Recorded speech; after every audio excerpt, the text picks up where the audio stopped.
मेरे पति अपने एक दोस्त को हमारे घर पर कुछ दिन रहने के लिए ले आए। फिर मेरे पति 2 दिन के लिए कुछ काम से बाहर चले गए।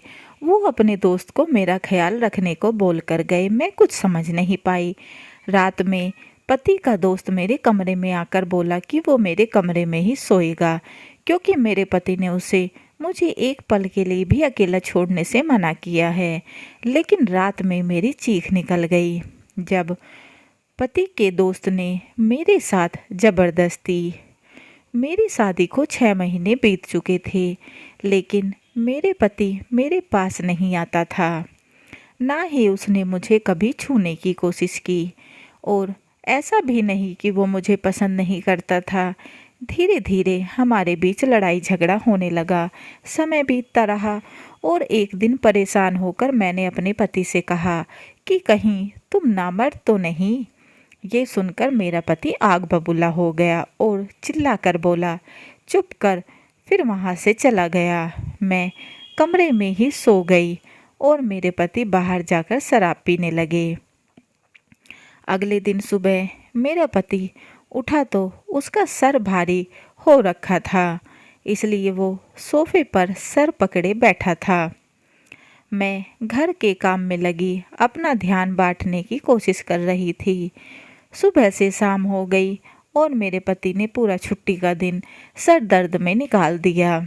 शाम के समय अचानक दरवाजे की घंटी बजी। मैंने सोचा इस समय पता नहीं कौन आया होगा। लगातार घंटी बजने पर मेरे पति ने जाकर दरवाज़ा खोला तो दरवाजे पर खड़ा किसी से माफ़ी मांगने लगा। अब मैं भी बाहर देखने की कोशिश करने लगी कि आखिर कौन आया है जिससे मेरा पति माफ़ी मांग रहा है। फिर वो लोग अंदर आने लगे तो मैंने देखा कि पति के पीछे एक करीब 50 साल का आदमी आ रहा था। मेरे पति ने मुझे इशारे से कमरे में जाने के लिए कहा। पहले तो मैं पति की बात समझ नहीं पाई, लेकिन जब मैंने देखा कि वो अजनबी मेरी ओर घूर कर देख रहा है, शायद इसलिए मेरा पति मुझे अंदर जाने के लिए कह रहा था, तो मेरे पति के ध्यान को हटाने के लिए वो इधर उधर देखने लगा। मैं भी अंदर कमरे में चली आई। पीछे पीछे कुछ देर बाद मेरा पति भी अंदर आ गया और बोला, तुम्हें बिल्कुल शर्म नहीं आती क्या? तुम उसके सामने ऐसे कैसे खड़ी थी? मैंने बोला, अच्छा, इसमें मेरी क्या गलती है? तुम उस आदमी को भी तो एक थप्पड़ जड़ सकते थे जब वो मुझे घूर कर देख रहा था। उल्टा तुम उसे घर के अंदर ले आए जब पता था वो सही इंसान नहीं है। मेरे पति बोले, वो मेरी कंपनी का मालिक है। फिर तिल मिलाते हुए मेरा पति बाहर चला गया। मैं बिस्तर पर लेटकर टीवी देखने लगी। बाहर मेरा पति और उसका मालिक बैठे शराब पी रहे थे। उन्हें पीते पीते देर रात हो गई और मैं पति का इंतज़ार करते हुए मेरी आँख कब लग गई मुझे पता ही नहीं चला। करीब आधी रात को मेरी आँख खुली तो मेरे होश उड़ गए, क्योंकि मेरे पति का बॉस मेरे साथ बिस्तर पर पति पत्नी वाले संबंध बना रहा था। मैं एकदम घबरा गई और अपने पति को आवाज़ लगाने लगी, लेकिन वो नहीं आया।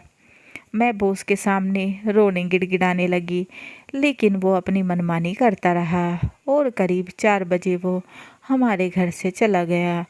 मेरा पति सुबह कमरे में आया, लेकिन उसे रात के बारे में कोई खबर नहीं थी। मैंने रोते हुए अपने पति को सब बताया, तो जैसे उसके ऊपर कोई फ़र्क ही ना पड़ा हो। समय बीतता रहा। मुझे लगा यह एक हादसा था जिसके बारे में मेरे पति को कोई खबर नहीं थी, लेकिन धीरे धीरे समय के साथ मुझे समझ आने लगा कि यह सब मेरे पति ने जानबूझ करता है, क्योंकि मैं एक गरीब परिवार की बेटी हूँ। वो सोचता है आवाज़ उठाकर कहाँ जाऊँगी, और अब तो हर सप्ताह मेरे साथ यही होने लगा। मेरे पति का कोई ना कोई जानकार छुट्टी वाले दिन घर आने लगा और बैठकर शराब पीते। फिर रात को वो मेरे साथ ज़बरदस्ती करते। अब मुझे समझ आने लगा मेरा पति मेरे जिस्म का सौदा करता है। मैं पति के सामने बहुत किड़किड़ाती कि वो ऐसा ना करे, लेकिन वो मेरी एक नहीं सुनता, उल्टा मेरे साथ मार पिटाई करता। मैं बस रोती रहती और सोचती जाऊं भी तो कहाँ जाऊं। मैंने करीब 1 साल तक यह सब बर्दाश्त किया और 1 साल में मेरे पति ने पता नहीं कितनी बार मुझे बेचा। मेरी ज़िंदगी नर्क से बदतर बन चुकी थी। अब तो मेरे पति ने मेरा घर से निकलना भी बंद कर दिया था। वो काम पर जाते हुए दरवाज़ा बाहर से बंद करके जाता था। फिर एक दिन मैंने ठान लिया कि अब मैं और यह सब बर्दाश्त नहीं करूँगी। और एक दिन जब मेरा पति नौकरी पर गया हुआ था, तो मैं घर की दीवार कूदकर भाग निकली और अपने मायके पहुंचकर माता पिता को सब बताया, कैसे मेरा पति मेरा सौदा करता है।